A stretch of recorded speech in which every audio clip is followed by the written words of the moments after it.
یہ ہے کہ گزشتہ کئی دنوں سے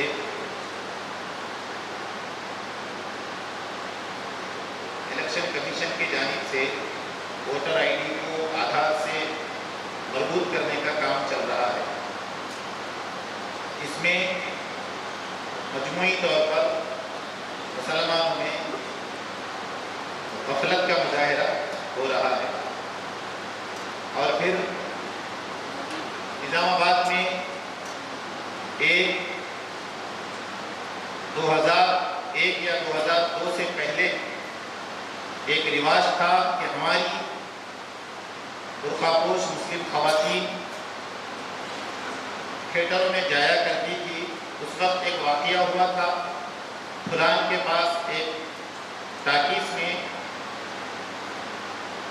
ایک بچہ شور کر رہا تھا، تو ان کی والدہ ان کو فلم میں اس قدر مہوس ہے کہ بچے کا منہ دبا دیے اور آپ فلم دیکھنے میں مصروف تھے، یہاں تک کہ بچے کا دم گھٹ کر اسی میں انتقال ہو گیا۔ اس کے بعد نظام آباد میں ایک تحریک چلی تھی کہ برقع پوش مسلم خواتین کو تھیٹروں میں جا کر فلمیں دیکھنے سے روکنا، اور بہت مضبوط چلی، اور ایک اس وقت کہا گیا، صرف افواہ اڑائی گئی تھی، حقیقت نہیں تھی، جو خاتون مسلم خاتون ٹاکیز میں تھیٹر میں نظر آئے گی ان کی چوٹی کاٹ دی جائے گی۔ دیواروں پر اس طرح انہوں نے اس وقت کے نوجوانوں نے خاتون کا سر اور اس کی چوٹی کاٹ رہے ایسی تصاویر لگائے تھے۔ وہ ایک خوف بیٹھ گیا تھا۔ گزشتہ 20 اور 22 برس سے یہ رواج ہمارے پاس نہیں تھا۔ اب چونکہ ٹاکیزوں اور تھیٹروں میں کیا کہیں گے، وہ آلات کے ذریعے سے ترقی ہو گئی، ملٹی پلس کے نام سے، اب اس کے اندر کیا ہو رہا ہم کو تو نہیں معلوم، مگر پہلے سے زیادہ کچھ اور ترقی ہوئی۔ اب اس میں رات کے وقت 10 ساڑھے 10 بجے کے بعد وہ آخر کا شو چلتا، اس اخبارات میں نیوز آئی کہ اس کے اندر برقع پوش مسلم خواتین بھی پائی گئی۔ جب وہ ختم ہوتا ہے تو رات کے 1-1:30 بجتے جب وہ واپس جاتے ہیں۔ یہ ہمارے پاس یہ رسم بد ختم ہو چکی تھی، پھر سے اس کا آغاز ہوا۔ یہ دو اہم چیزیں تھیں جس کو محسوس کرتے ہوئے کہ اس کی روک تھام کس طرح کی جائے، اور مسلمانوں میں جو یہ ووٹر آئی ڈی کے لیے جو غفلت ہے اس کو کس طرح دور کیا جائے۔ ایک شعور بیداری پروگرام کرنا چاہیے، اس میں انتظامی مساجد کی کمیٹیوں کو اور شہر کے علماء حفاظ ائمہ کو جوڑ کر یہ بات کرے تاکہ لوگوں کے اندر شعور آئے۔ اور نظام آباد میں ایک اہم اور حساس مسئلہ ہے، وہ ہے مسجد کلکٹریٹ، یعنی کہ سابقہ کلکٹر آفس جو تھا 5 تاریخ سے پہلے تک، اس کے پورے دستاویزات وقف بورڈ میں موجود ہے۔ موجودہ کلکٹر صاحب کے پاس بھی ہم رجوع ہوئے تھے، وقف بورڈ آفس بھی گئے تھے کہ اس کو وقف بورڈ کے حوالے مسلمانوں کے حوالے کر دیا جائے۔ نیا کلکٹریٹ کیونکہ 5 تاریخ کو اس کا آغاز ہوا تو ایسے امکانات تھے کہ یہ جگہ پھر مسلمانوں کے حوالے شاید کی جائے، لیکن ویسا تو نہیں ہوا۔ لیکن جن لوگوں نے یہ درخواست کی تھی، 5 تاریخ کو چیف منسٹر صاحب نظام آباد آ رہے تھے، اس پروگرام میں ان سے ملاقات کر کے نمائندگی کی جائے گی کہ وہاں پر اور کلکٹر خود اس کے متولی رہتے تھے۔ یہ بات ہوئی تو 5 تاریخ کو ان کا پروگرام دوپہر میں تھا، تو صبح 8 بجے سے شام 5 بجے تک نظام آباد کے دونوں جمعیتوں کے صدور، جس میں مولانا سمیع اللہ صاحب اور میں خود دونوں کو پولیس اٹھا کر احتیاطی طور پر، پتہ نہیں ان کے ذہن میں کیا تھا کہ ہم ایسا کون سا وہاں پر بوال کھڑا کر دیں گے، شام تک ہم کو ٹاؤن میں رکھا گیا۔ وجہ یہ تھی کہ مسجد کی نمائندگی کریں گے، انہوں نے صاف کہا۔ تو بہرحال اس کی حصول اور اس کی بازیابی کے لیے بھی انتظامی کمیٹیوں کو، مساجد کے ذمہ داروں کو کچھ آگے بڑھ کر کام کرنا ہے، جیسے مساجد میں جمعہ کے دن دستخطی مہم وغیرہ۔ آج چونکہ ہمارے درمیان میں ریاست تلنگانہ بلکہ دکن کے مشہور معروف اور مقبول ممتاز عالم دین حضرت مولانا محمد عبدالقوی صاحب دامت برکاتہم العالیہ، محتمم جامعہ اسلامیہ اشرف العلوم حیدرآباد، حضرت آج نوی پیٹ مجلس میں آ رہے تھے۔ ہم نے فون پہ آپ سے درخواست کی، حضرت نے ہماری درخواست کو قبول کرتے ہوئے، کیونکہ یہ حساس موضوع ہے، باوجود یہ کہ صبح میں آپ مدرسے میں درس دیے اور اس کے بعد دوپہر میں مسجد کا افتتاح تھا، وہاں پر پروگرام کر کے اور نوی پیٹ پہنچے، مغرب کے بعد حضرت کا وہاں پر ماہانہ مجلس ہوتی خطاب کر کے پوری اتنے پروگرام کے بعد سفر میں لازمی بات ہے کہ کیسے بھی تھکان ہو جاتی ہے، لیکن عنوان کی ضرورت اور ہماری درخواست کو قبول کرتے ہوئے حضرت یہاں پر تشریف لائے۔ میں اور تمام لوگوں کی جانب سے حضرت کا میں پہلے شکریہ ادا کرتا ہوں، آپ کا مشکور و ممنون ہوں، اور ساتھ ہی میں دعا کرتا ہوں کہ اللہ تبارک و تعالیٰ آپ کے فیض کو تادیر قائم فرمائیں اور آپ کی سرپرستی ہم پر تادیر قائم فرمائیں۔ اللہ تعالیٰ آپ کے کارکردگی کو بے حد قبول اور منظور فرما کر اس کا بے حد اجر نصیب فرمائیں۔ اور آج جتنے احباب یہاں پر آئے ہیں، کچھ اور بھی انتظامی کمیٹی کے ذمہ دار اور جتنے موجود ہیں اور لوگ کام سے فارغ ہو رہے ہیں، اور انشاءاللہ عملی طور پر یہاں پر حاضر ہونے والے تمام لوگ اس کو آگے بڑھا کر کام کریں گے انشاءاللہ۔ آج چونکہ ایک نیا واقعہ رونما ہوا، نظام آباد میں NIA کی ٹیم یہاں پر آئی تھی، مالا پلی، آٹو نگر، برکت پورہ اور کھلان میں 6-7 مسلم گھرانوں پر ایک ہی وقت میں چھاپے مارے صبح 3 بجے کے وقت، اور ایک نوجوان کو یہاں سے لے کر بھی گئے ہیں۔ PFI سے جڑے رہنے کا ان کے اوپر ڈاؤٹ ہے، حالانکہ وہ ممنوع اگر تنظیم ہے۔ میں یہاں اس لیے کہنا چاہتا ہوں کہ ہم کو بھی آج کے دور میں محتاط رہتے ہوئے، احتیاط برتتے ہوئے خدمت کرنے کی ضرورت ہے۔ ایسا نہیں کہ بہت سے لوگ یہ قانون میں یہ گنجائش ہے، ایسا کیوں کر رہے ہیں، ویسا کیوں کر رہے ہیں، ہم بجائے بحث مباحثہ کرنے کے ہمارے پاس اور بھی تنظیمیں ہیں، اس سے جڑ کر کام کر سکتے ہیں۔ آج سے 3 مہینے پہلے ایک نوجوان کراٹے سکھاتے تھے، تو ان کے اوپر پولیس کی نظر تھی، 200 لوگوں کو وہ کراٹے سکھا رہے تھے، ان کو 4 افراد کو پکڑ کر لے جا کر ڈال دیے، 3 مہینے سے ان کی بیل نہیں ہوئی۔ UAPA اور 121 سیکشن اور 120 یعنی ملک سے غداری اور ملک کے خلاف بغاوت کرنے کے دفعات ان کے اوپر لگائے ہوئے ہیں، اور پولیس کی نظر میں ابھی 200 بچوں کا تخمینہ ہے کہ جن کو گرفتار کرنا ہے۔ تو 2 مہینے پہلے ہم جا کر بہت ڈٹ کر ان سے بحث کیے تھے، تو انتظامیہ اس سے رک گئی تھی، لیکن اس دفعے اور اس میں جتنے لوگ آئے تمام کیس کو انہوں نے NIA کے حوالے کر دیا۔ یہاں پر کسی تنظیم کی اور کسی لیڈر کی کوئی بات چلتی نہیں۔ تو اب دعا کریے کہ جو مرکز کی اور سینٹرل کی ایجنسیاں ہیں، ان کی نظر پوری اب نظام آباد کے اوپر ہے، اور یہاں پر تھوڑی تھوڑی چیز کے اوپر بچوں کو گرفتار کیا جائے گا اور ایسے ہی سنگین دفعات میں ڈال دیا جائے گا۔ اور یہاں پر ماشاءاللہ ہمارے اعمال بد کی نحوست ایسے ممبران پارلیمنٹ میں منتخب ہو کر آئے کہ چھوٹا سا بھی کوئی واقعہ ہو جاتا ہے تو وہ اس کو ہندو مسلم کا رنگ دے کر ماحول کو خراب کرتے ہیں۔ تو آج کے موجودہ دور میں جو ملک میں جو حالات چل رہے ہیں اور ہمارے پاس جو حالات چل رہے ہیں، اس کو پیش نظر رکھتے ہوئے ہم کو آئندہ کے لیے کیا رائے عمل کرنا ہے اور کیسے شریعت اور قانون کے دائرے میں رہ کے کام کرنا ہے، اسی سلسلے میں آج یہ اجلاس ہوا ہے۔ میں دعا کرتا ہوں کہ اللہ تبارک و تعالیٰ آج کے ہمارے اجلاس کو قبول فرمائیں اور ہم کو آگے عملی طور پر کام کرنے کی توفیق عطا فرمائیں۔ آگے حضرت آپ کے سامنے مکمل نظام آباد میں ایک اہم اور حساس موضوع پر منظور کیا ہے۔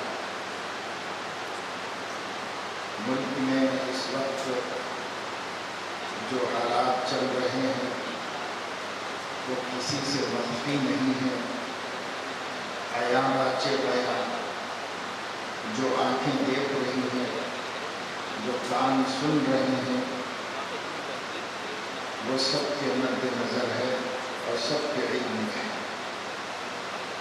ایک مخصوص نظریہ اور ایک نہایت متعصب آئیڈیالوجی اس وقت ملک پر حکمران ہے اور کم نظری، کم دلی کی دلیل بنے ہوئے ہیں۔ جنگ جو چل رہی ہے وہ سیاسی نہیں ہے، مذہبی ہے۔ سیاسی طور پر ماضی میں اختلافات ہوتے تھے، پوزیشن اور اپوزیشن کے درمیان میں نظریات کا ٹکراؤ ہوتا ہوتا تھا، رعایا کا ٹکراؤ نہیں ہوتا۔ اس وقت جو صورتحال ہے وہ ایک مخصوص طبقہ اپنی برتری کو ثابت کرنے کے لیے اور اپنے کو برتر دکھانے اور بتانے کے لیے رعایا کے درمیان میں بے اعتمادی پیدا کر کے ایک طبقے کو حوصلہ دے رہا ہے اور ایک طبقے کے حوصلے کو توڑ رہا ہے۔ ہم مسلمان اس چکی میں پس رہے ہیں اور ہمارے سامنے جو صورتحال ہے وہ صورتحال بظاہر دیکھنے کے اعتبار سے مایوس کن ہے، لیکن اگر آپ کی نظر کتاب و سنت پر ہو تو یہی حالات ہیں جو کسی قوم کو حوصلہ بخشتے ہیں، اور یہی حالات ہیں جو کسی کی مردہ جسم میں زندگی ڈالتے ہیں۔ جب جب اللہ رب العزت ایمان والے بندوں کو جمود و تعطل کا شکار ہو کر بے حسی کے ساتھ پڑے رہنے کا عادی پاتا ہے تو اپنی قدرت سے ایسا جھنجھوڑ پیدا کرتا ہے جس کے نتیجے میں پڑتا ہے۔ جب جب سوتے ہیں تو اللہ بیدار کرنے کا انتظام کرتا ہے، اور جب بیدار ہو جاتے ہیں تو قوم کھڑی ہو جاتی ہے اور اپنے وجود کو بنوا کے رہتی ہے۔ مردہ قوموں کی مسیحائی مشکل ہے، خفتہ قوم کی بیداری اور اس کا جگانا مشکل نہیں ہے، اور اللہ کے لیے تو دونوں بھی مشکل نہیں۔ بہرحال یہ کائنات کا نظام ہے۔ جب سے اللہ نے اپنے بندوں کو اس دنیا میں آزمائش کے لیے بھیجا ہے تب سے اللہ رب العزت یہی کرتا آ رہا ہے۔ جب تک اس کی ایمان والے بندے باشعور زندگی گزارتے ہیں اس وقت تک اللہ کی نصرتیں ان کے قدم چومتی رہتی ہے اور انہیں غلبہ حاصل ہوتا ہے، اور جب ایمان والے بندے لاپرواہی کے شکار ہوتے ہیں، بے حسی ان پر مسلط ہوتی ہے اور غفلت کے ساتھ زندگی گزارتے ہیں، تو اللہ تبارک و تعالی شانہ ان پر اپنے دوسرے بندوں کو مسلط کر دیتا ہے۔ یہ اللہ تعالی کا نظام ہے، اور اسی نظام کے تحت اس وقت میں ہم لوگ اپنے اس ملک کے اندر فکر مندوں کی مدد فرماتے ہیں۔ ہمیں اس وقت دو باتوں کا خطرہ ہے۔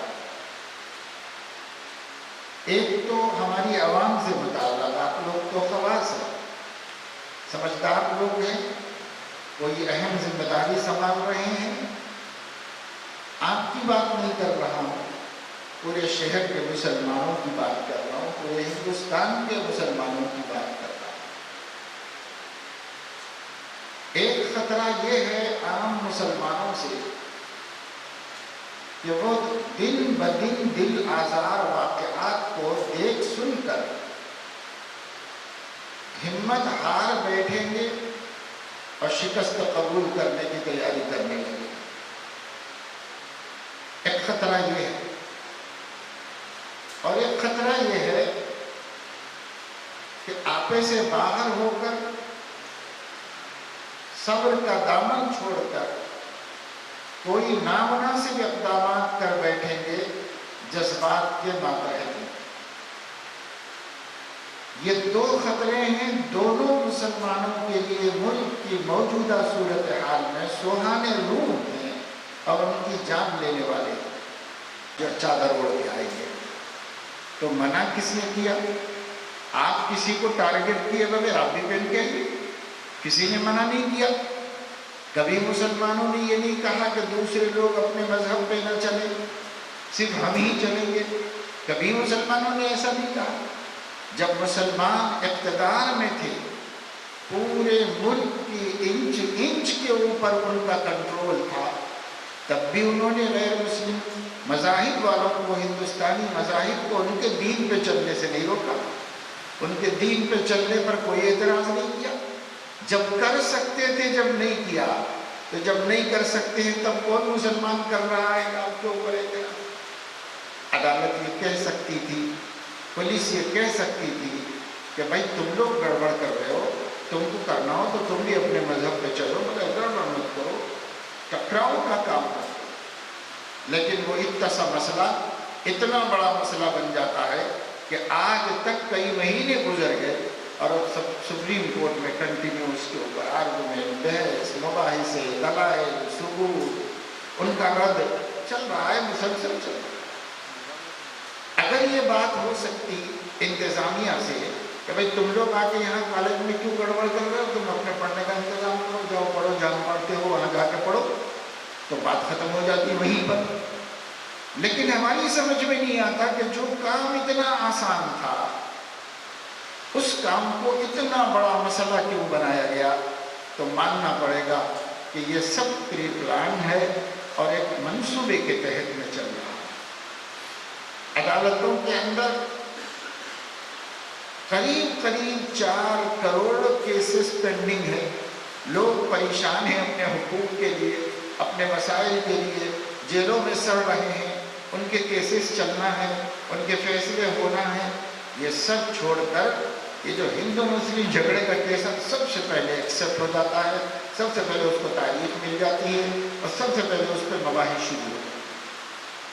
کیا یہ اس سے بھی زیادہ ضروری کیسز ہیں جس سے ملک کی رعایا کو سخت قسم کی تکلیفوں سے گزرنا پڑ رہا، محرومیوں سے گزرنا پڑ رہا، جائیداد کے مسائل، کاروبار کے مسائل، کتنے مسائل میں رعایا پریشان ہے، ان کے کیسز پینڈنگ ہیں۔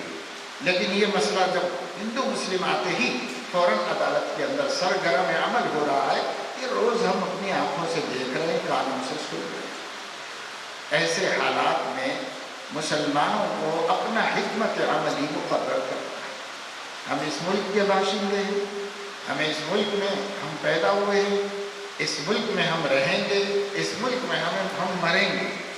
جن کو جانا تھا وہ ملک چھوڑ کے جا چکے، جن کو یہیں رہنا تھا وہی یہیں پر ہیں، اس لیے ہم کو یہاں پر رہنا ہے تو حکمت عملی متعین کرنی ہوگی، اور اس کے لیے سماج کے سنجیدہ، تعلیم یافتہ اور امت کا غم و فکر رکھنے والے تمام احباب کو یکجٹ ہونا پڑے گا اور سوچ سمجھ کر لائے عمل بنانا پڑے گا۔ قوم کے نوجوانوں کو، قوم کو سنبھالنا بھی ہے ہمیں، اور انہیں 2 خطروں سے بچانا ہے جس کا میں نے ابھی ذکر کیا ہے کہ کہیں وہ مایوسی کے شکار نہ ہو جائیں، اس سے بھی ان کو بچانا ہے اور ان کی ہمت بنائے رکھنا ہے کہ انشاءاللہ ہم کلمے کے ساتھ، توحید کے ساتھ، رسالت کے ساتھ، اپنے نبی کے دین اور ان کی سنت کے ساتھ اس ملک میں رہیں گے، اور ہم کسی چیز کا سودا نہیں کریں گے اور ہم کسی چیز کو چھوڑ کے نہیں جائیں گے۔ ہمت بنائے رکھنا ہے قوم کی، کچھ بھی حالات ہو جائے، کبھی اس سے بھی برے حالات ہو چکے ہماری تاریخ میں، ہم ان برے حالات سے بھی گزر کے نکلے ہیں، اس لیے ہم حالات سے نکلنا جانتے ہیں، ہمت کے ساتھ رہ کر حالات سے نکلنا۔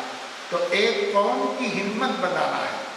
آپ مساجد کے ذمہ داروں کو، ائمہ کرام کو، خطیبوں کو اور سماجی و سیاسی خدمت گزاروں کو جو قوم کی رہنمائی کر رہے ہیں، ان لوگوں کو یہ کام کرنا ہے۔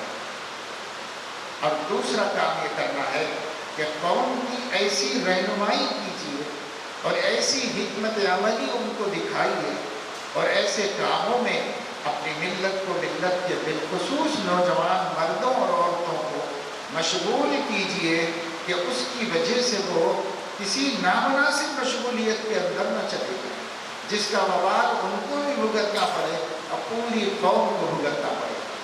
اس لیے اس سے ان کو محفوظ رکھنا بھی ضروری ہے۔ بزدلی نہ آنے پائے کہ بزدلی قوموں کی موت ہے۔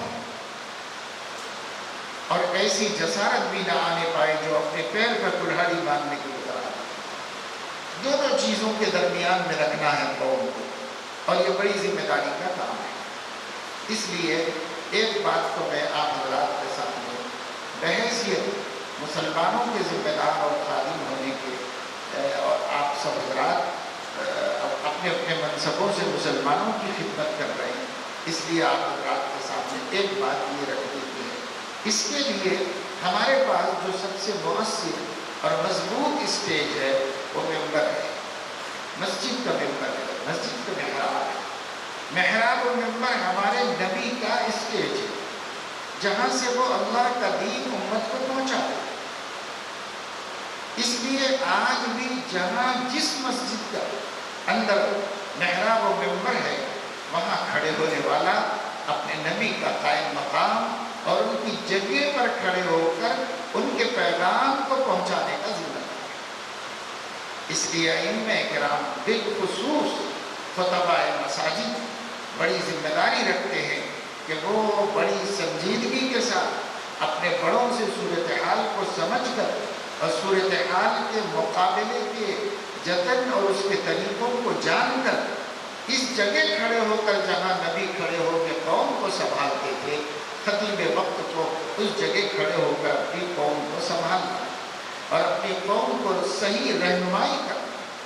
حضور اکرم صلی اللہ علیہ وسلم مسجد کے ممبر پر کھڑے ہو کر کے اور محراب میں کھڑے ہو، آبادی کے باہر دھماکہ ہو، زوردار دھماکہ ہو جو آبادی میں سنائی دیا، جس سے آبادی کے لوگ پریشان ہو گئے۔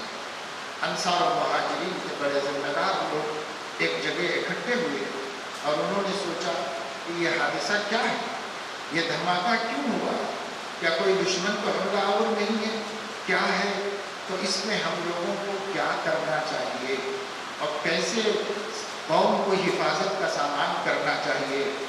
تو طے یہ پایا کہ بھئی پہلے جا کے دیکھنا چاہیے کہ یہ ہوا کیا ہے، یہ دیکھنا چاہیے۔ یہ طے ہونے کے بعد 8، 10، 15 جتنے بھی مدینہ منورہ کے ذمہ دار حضرات تھے وہ کھڑے ہوئے، نکلے، چلو بھئی دیکھنا چاہیے سب مل کے۔ یہ جب آبادی کے باہر نکل رہے تھے تو انہوں نے دیکھا کہ باہر سے، آبادی کے باہر سے اونٹ پر سوار ہو کر حضور اکرم صلی اللہ علیہ وسلم گھوڑے پہ سوار ہو کر تشریف لا رہے۔ رات کا وقت ہے، بڑا دھماکہ ہوا ہے، ابھی لوگ میٹنگ مشورہ ہی کر رہے ہیں کیا کرنا چاہیے۔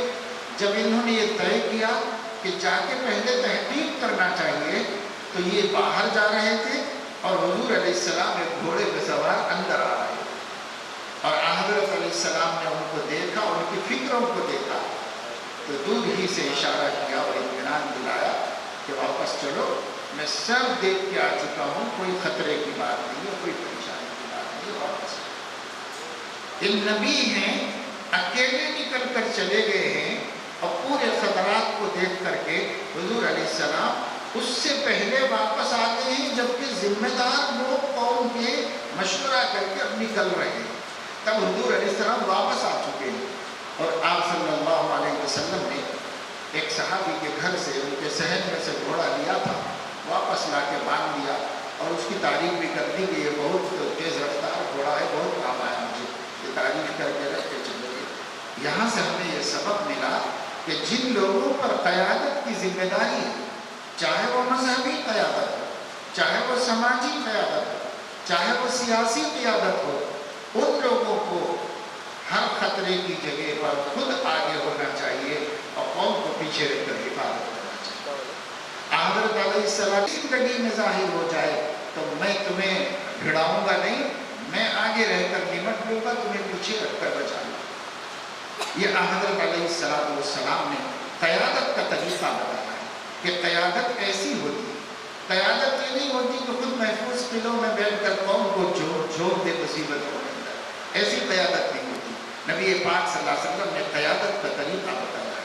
قیادت ایسی ہوتی ہے جیسے میں سیاسی قیادت بھی حضور صحابہ کی کر رہے تھے، سیاسی قیادت بھی حضور ہی کر رہے تھے، سماجی بھی آپ ہی کر رہے تھے، دینی اور مذہبی بھی آپ ہی کر رہے تھے،